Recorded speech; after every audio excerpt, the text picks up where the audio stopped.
భారత్ కు మరో షాక్ ఇచ్చారు America president Donald Trump. Apple తయారీ యూనిట్ ను భారత్ కు తరలించొద్దని యాపిల్ సీఈఓ టిమ్ కుక్ ను కోరారు. ఈ విషయాన్ని అమెరికా అధ్యక్షుడే స్వయంగా ప్రకటించారు. టిమ్ కుక్ భారత్ లో తయారీ కర్మాగారాల నిర్మాణాలు చేపట్టడం తనకిష్టం లేదన్నారు ట్రంప్. నా సూచనతో అమెరికాలో ఉత్పత్తి పెంచేందుకు యాపిల్ అంగీకరించిందని చెప్పారు. ఖతార్ లో జరిగిన ఓ సమావేశం సందర్భంగా యాపిల్ సీఈఓ టిమ్ కుక్ తో ట్రంప్ భేటీ అయ్యారు. అమెరికా ఉత్పత్తులపై అత్యధిక టారిఫ్లు వసూలు చేస్తున్న దేశాల్లో భారత్ కూడా ఒకటని ఈ సందర్భంగా ఆయన వ్యాఖ్యానించారు.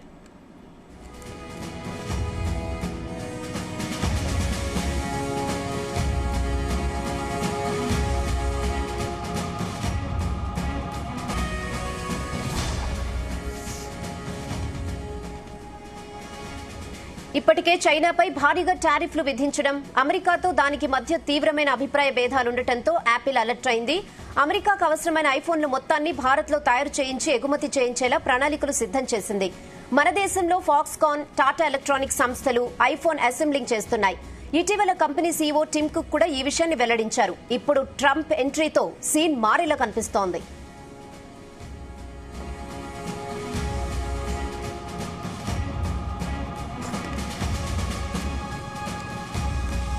ఇదే విషయంపై మరిన్ని అప్డేట్స్ చీఫ్ కోఆర్డినేటర్ రాధాకృష్ణ అందిస్తారు.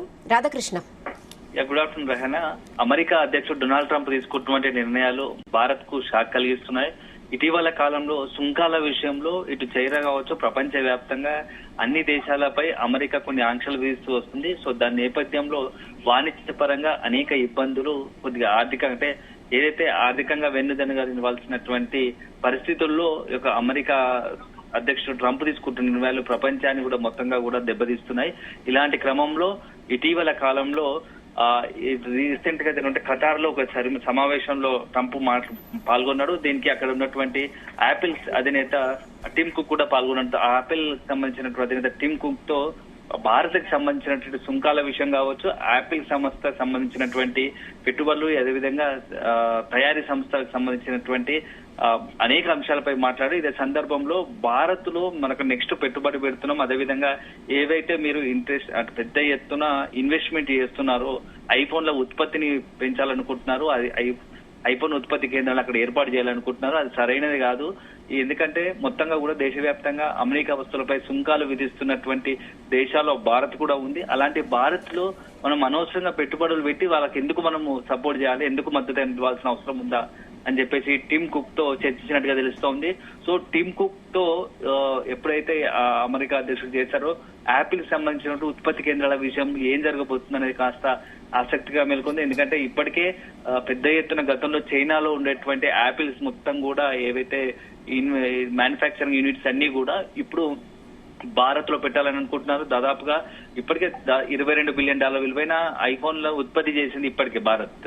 సో ఇంకా దాన్ని పెంచాలనుకుంటుంది. ఇప్పుడు ఉన్నదానికి అదనంగా 60% పెంచాలనుకుంటుంది ఇటు 2025 నాటి చివరికి. సో మొత్తంగా ఒకవైపు ఐఫోన్ ఉత్పత్తి కేంద్రాలు అంతా ఇండియాకి రాబోతున్నాయి. ఇండియాలో మ్యానుఫ్యాక్చరింగ్ యూనిట్ వస్తాయి, పెద్ద ఎత్తున దానికి యువతకు ఉపాధి లభిస్తుంది. తద్వారా దేశం కూడా ఆర్థికంగా ముందుకు పోతుందనే ఒక ప్రణాళికలో ఇప్పటికే ఉంది. ఇలాంటి తరుణంలో అమెరికా అధ్యక్షుడు రోజుకు రకమైన వాణిజ్య పరంగా లేకపోతే సుంకాల విషయంలో తీసుకున్నటువంటి నిర్ణయాలు మొత్తంగా కూడా భారత్ కు చాలా శరాఘాతంగా మారుతున్నాయని చెప్పవచ్చు. ఒకవైపు అమెరికా అధ్యక్షుడు డొనాల్డ్ ట్రంప్ కావచ్చు, భారత ప్రధాని నరేంద్ర మోడీ మధ్య సన్నిహిత సంబంధాలు ఉన్నా అవి కేవలం వ్యక్తిగతంగా మారుతున్నాయి తప్ప ఆర్థిక పరంగా, దౌత్య పరంగా కొంత ప్రయోజనకరంగా లేవని ఒక విమర్శ కూడా వస్తోంది. ఎందుకంటే ఇటీవల కాలంలో ట్రంప్ తీసుకుంటున్నటువంటి అనేక నిర్ణయాలు మొత్తంగా వరల్డ్ వైడ్ గా ప్రపంచవ్యాప్తంగా కూడా మొత్తంగా కొంత ఇంపాక్ట్ చూపిస్తున్నాయి. దాని పరంగా దాంతో పాటు భారత్ లో కూడా, ఎందుకంటే చైనా పైన ఇప్పటికీ పెద్ద ఎత్తున అధికంగా సుంకాలు విధించి మొత్తంగా కూడా చైనాతో వాణిజ్య పరంగా కొంత సంబంధాలు తెగదేగా తెచ్చుకున్నాడు. సో ఇప్పటికే చైనా అమెరికా పైన చాలా సీరియస్ గా ఉంది. అదే సందర్భంలో భారత్ పైన కూడా అట్లాంటి కఠిన నిర్ణయాలు తీసుకునే అవకాశం ఉందా, ఎందుకు పదే భారత్ ను ఇన్వాల్వ్ చేస్తూ భారత్ పైన ట్రంప్ ఇలాంటి వ్యాఖ్యలు ఎందుకు చేస్తున్నారనే చర్చకు లేస్తుంది. ఎందుకంటే ఇప్పటికే పెద్ద ఎత్తున అమెరికాకు సంబంధించినటువంటి చాలా పెద్ద కంపెనీలకు సంబంధించిన మ్యానుఫ్యాక్చరింగ్ యూనిట్స్ భారత్ లో ఉన్నాయి. భారత్ లో అనేక సంబంధించిన ప్రాజెక్టులు ఉత్పత్తి చేస్తా ఉన్నారు. సో ఈ నేపథ్యంలో ట్రంప్ యాపిల్ సంబంధించి అదేవిధంగా ఇంకా ఇతరత్ర సంస్థలపై ఇట్లాంటి తీసుకుంటే భారత్ లో దాని ప్రభావం తీవ్రంగా చూపే అవకాశం కనబడుతూ ఉంది. ఎందుకంటే మ్యానుఫ్యాక్చరింగ్ యూనిట్స్ కనుక పెడితే ఇక్కడ వేలాది మంది యువతకు అదేవిధంగా మొత్తంగా కూడా ఎకనామికల్ గా, ఫైనాన్షియల్ గా, ఆర్థికంగా మనం కొద్దిగా భరోసా కలుగుతా ఉంది. ఇలాంటి సందర్భంలో ట్రంప్ ఇప్పుడు ఏదైతే యాపిల్ సంబంధించినటువంటి యూనిట్స్ ను ఇక్కడ పెట్టొద్దు, అమెరికాలో పెట్టాలని కోరడంతో టిమ్ కుక్ ఏం చేయబోతున్నాడు? కేవలం టిమ్ కుక్ అధ్యక్షుడి మాటలు పక్కన పెట్టి తన బిజినెస్ లేకుంటే ఆర్థికంగా ఉన్నటువంటి పరిస్థితులను దృష్టిలో పెట్టుకొని తన సొంత నిర్ణయాలు తీసుకుంటాడా, లేకుంటే అధ్యక్షుడి మాటలు అది చేసుకొని ఇక్కడ నుంచి యూనిట్ కేంద్రాన్ని తరలించే ఆలోచనకు వస్తాడా అనేది మాత్రం వేచి చూడాలి. ఏదైనా ఇప్పుడు టిమ్ కుక్ పైన కొంత ఆధారపడి ఉంటుంది. ఎందుకంటే డొనాల్డ్ ట్రంప్ చాలా సీరియస్ గా ఉంటాడు ప్రతి విషయంలో. మొత్తంగా స్వతహాగా తను కూడా ఒక బిజినెస్ మ్యాన్ కాబట్టి తన నిర్ణయాలు అన్ని కూడా అటువైపే ఉంటున్నాయి. సో ఇటీవల కాలంలో ప్రతి ఒక్కటి కూడా ఎప్పుడైతే అమెరికా అధ్యక్షుడికి రెండోసారిగా అధ్యక్షుడు అయ్యాడో అప్పటి నుంచి ఆయన తీసుకుంటున్నటువంటి అన్ని నిర్ణయాలు కూడా పెద్ద సంచలనంగా మారుతున్నాయి. ముఖ్యంగా ఈ వాణిజ్య పరంగా తీసుకుంటున్నటువంటి ఆ నిర్ణయాల పైన ప్రపంచ దేశాలు కూడా అమెరికా అధ్యక్షుడు ట్రంప్ పైన కాస్త గురుగా ఉన్నాయి. భారత్ కూడా చాలా సందర్భాల్లో కొంత సత్సంబంధాలు కలిగి ఉండాలి. ట్రంప్ తో ప్రధాని మోడీకి ఉన్నటువంటి సన్నిహిత సంబంధాల కారణంగా అనేక మార్లు చర్చించారు. సో కొంత సుంకాల విషయంలో భారత విషయంలో ఒక మెట్టు వెనక్కి తగ్గినా ఇప్పుడు ఇలాంటి విషయాల పైన మాత్రం కాస్త ఎంత ఇంపాక్ట్ చూపిస్తుంది, ఎంత ప్రభావం చూపిస్తుందని ఒక ఆందోళన ఉంది. ఎందుకంటే వన్స్ యాపిల్ లాంటి సంస్థ పోతే దాని ప్రభావం మిగతా సంస్థల పైన పడుతుంది. కాబట్టి అలాంటి అవకాశం లేకుండా ఇప్పుడే విదేశాంగ శాఖ కావచ్చు, అదేవిధంగా మరోవైపు భారత్ నుంచి కూడా కుక్ తో పాటుగా ట్రంప్ తో మరోసారి చర్చలకు జరిపే అవకాశం ఉన్నట్టుగా తెలుస్తా ఉంది. రాధాకృష్ణ ఐఫోన్లు తయారు చేయించి ఎగుమతి చేయించేలా ప్రణాళికలు రెడీ చేసింది. మరి యాపిల్ సీఈఓ టిమ్ కుక్ దీని మీద బ్యాక్ డెసిషన్ తీసుకునే అవకాశం ఉంటుందంటారా, లేకపోతే ఏమైనా కన్విన్స్ చేసే అవకాశం ఉంటుందంటారా? ఆయన ఖచ్చితంగా ఓ బిజినెస్ మ్యాన్ గా తన బిజినెస్ లాభాల కోసం పనిచేసే వ్యక్తిగా చూసుకుంటారు ఎవరైనా.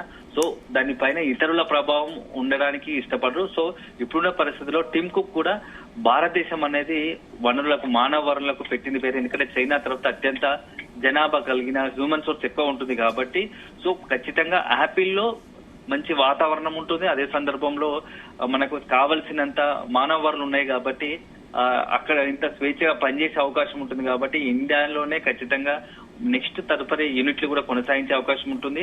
సో ట్రంప్ ఒకవేళ కొంత భీష్మించి కూర్చున్నప్పటికీ ఇక్కడే భారత్ లోనే ఈ యొక్క మొత్తం కూడా యాపిల్ యూనిట్స్ కావచ్చు మొత్తంగా కొనసాగే అవకాశం కనపడుతూ ఉంది. ఒకవేళ ఒత్తిడిగా తీసుకొస్తే మాత్రం అప్పుడు ఆలోచించాల్సిన పరిస్థితి ఉంటుంది. ఎందుకంటే ట్రంప్ విషయంలో ట్రంప్ ఈ రోజు ఉన్న వైఖరి రేపు ఉంటుందా లేదా, ఎందుకంటే పూటకో నిర్ణయం తీసుకునే అవకాశం ఉంటుంది. ట్రంప్ ఈ రోజు ఉన్నది రేపు ఉండకపోవచ్చు, ఎప్పుడు ఎలాంటి నిర్ణయం తీసుకునే పరిస్థితి ఉంటుంది. కాబట్టి సో ప్రస్తుతం ఉన్నటువంటి పరిస్థితుల దృష్ట్యా భారత్ లోనే భవిష్యత్తులో కూడా ఈ యొక్క యాపిల్ సంబంధించినటువంటి ఉత్పత్తి కేంద్రాలు ఇక్కడే కొనసాగుతాయి.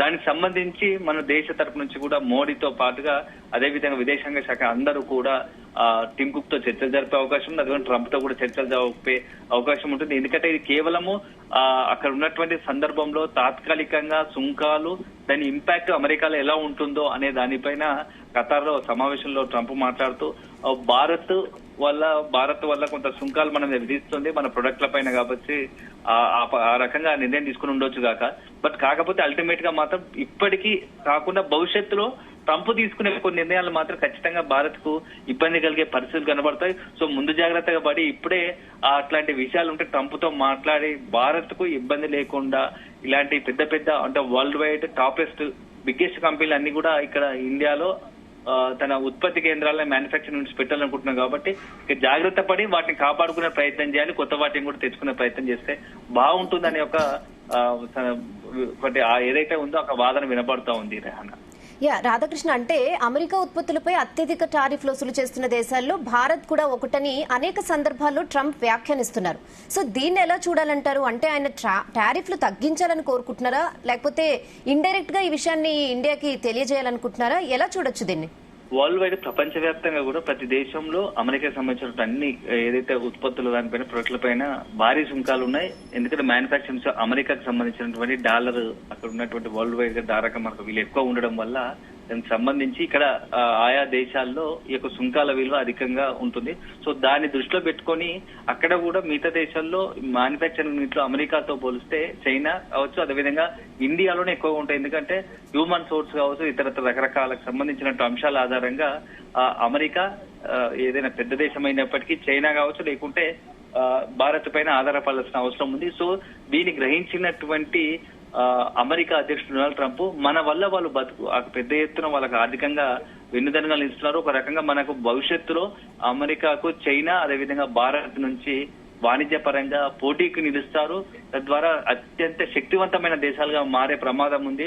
సో అది గ్రహించినటువంటి ట్రంప్ ఇలాంటి నిర్ణయాలు తీసుకుంటున్నారేమో అనే ఒక చర్చ, లేకపోతే దాంట్లో అనుగుణంగానే ట్రంప్ అమెరికా ఫస్ట్ అనే ఒక నినాదం ఎత్తుకున్నాడు. ఏదైనా అమెరికానే ప్రొడక్ట్ కావాలి, అమెరికాకు సేఫ్, అమెరికా ఫస్ట్ లబ్ధి చెందిన తర్వాత నెక్స్ట్ ఇతర వాళ్ళ గురించి ఆలోచించాలనే ఒక కొత్త నినాదం పెట్టుకున్నాడు. మొన్న అదే ఎజెండాతో కూడా ఎన్నికల్లో గెలిచాడు. సో ఆ తర్వాత తీసుకుంటున్న ప్రతి నిర్ణయం కూడా చాలా సెన్సేషనల్ గా ఉంటున్నాయి. ఎందుకంటే అక్కడ ఉన్నటువంటి పౌరుల అమెరికా అధ్యక్షుడు అయిన కొద్ది కాలంలోనే మొదటి రోజుల్లోనే, రెండోసారి అధ్యక్షుడైన మొదటి రోజుల్లోనే భారత్ సంబంధించినటువంటి కావచ్చు, అదేవిధంగా ఇతర దేశాలకు సంబంధించినటువంటి పౌరులు, విద్యార్థులు, చదువుకునే వారు ఎవరు వాళ్ళందరినీ కూడా బలవంతంగా కూడా విమానాలతో ఆయా దేశాలకు పంపించిన సందర్భాలు ఉన్నాయి. అదే తర్వాత సుంకాల విషయంలో కూడా అలాంటి నిర్ణయాలు తీసుకుంటున్నారు. సో ఫస్ట్ నాకు అమెరికా ఫస్ట్ ప్రియారిటీ, తద్వారా మిగతావి అనే ఒక నినాదాన్ని చెప్తూ అట్లాంటి నిర్ణయాలు తీసుకుంటున్నారని ఒక చర్చ వస్తోంది. Okay Radhakrishna, thanks for the updates.